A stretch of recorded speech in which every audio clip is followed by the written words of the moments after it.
আমরা এমন একটা বাংলাদেশ গঠন করতে চাই যে বাংলাদেশে কোনো বৈষম্য থাকবে না।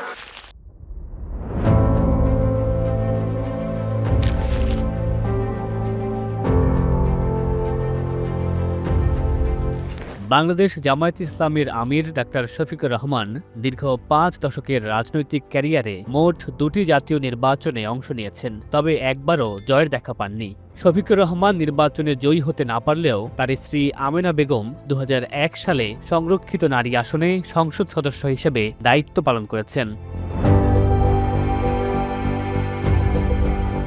২০০১ সালে ৪৩ বছর বয়সে মৌলভীবাজার ২ আসন থেকে তিনি প্রথমবার জামায়াতের প্রার্থী হয়ে নির্বাচনে অংশ নেন। তখন তিনি ছিলেন জামায়াতের সিলেট মহানগর আমির। ওই নির্বাচনে দাঁড়িপাল্লা প্রতীকে তিনি ১২,৪১৫ ভোট পান।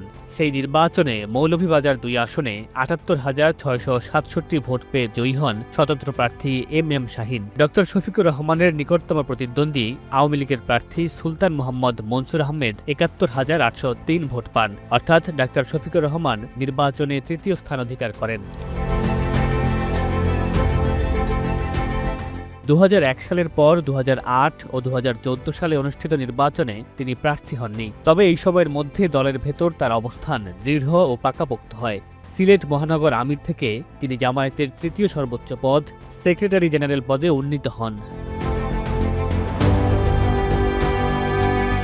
এরপর ২০১৮ সালে ঢাকা ১৫ আসন থেকে নির্বাচনে অংশ নেন তিনি। তবে তার দল জামায়াত ইসলামের নিবন্ধন না থাকায় তিনি জোটের হয়ে বিএনপির ধানের শীষ প্রতীকে নির্বাচন করেন। ওই নির্বাচনে তিনি ৩৯,০৭১ ভোট পেয়ে আবারও পরাজিত হন।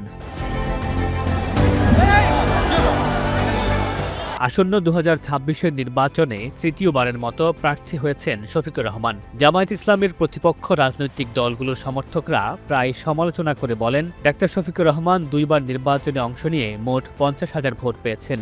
জবাবে জামায়াতের সমর্থকরা বলেন, বিগত ২টি নির্বাচনে তিনি ছিলেন রাজনৈতিকভাবে অপরিচিত মুখ। তবে এবার তিনি জামায়াতের আমির এবং দেশব্যাপী তার তুমুল জনপ্রিয়তা। অতীত রেকর্ড যাই হোক না কেন, এবারের প্রেক্ষাপট সম্পূর্ণ ভিন্ন। আওয়ামী লীগের অনুপস্থিতিতে দল হিসেবে জামায়াত ইসলামী স্বাধীনতার পর নির্বাচন প্রতিযোগিতায় সবচেয়ে সম্ভাবনাময় অবস্থানে রয়েছে। এই সুযোগ কাজে লাগিয়ে ২০২৬-এর নির্বাচনে জামায়াতের আমির তার ব্যক্তিগত ভোটের রেকর্ডের পাশাপাশি দলের রেকর্ডে কতটা পরিবর্তন আনতে পারেন তাই এখন দেখার অপেক্ষা।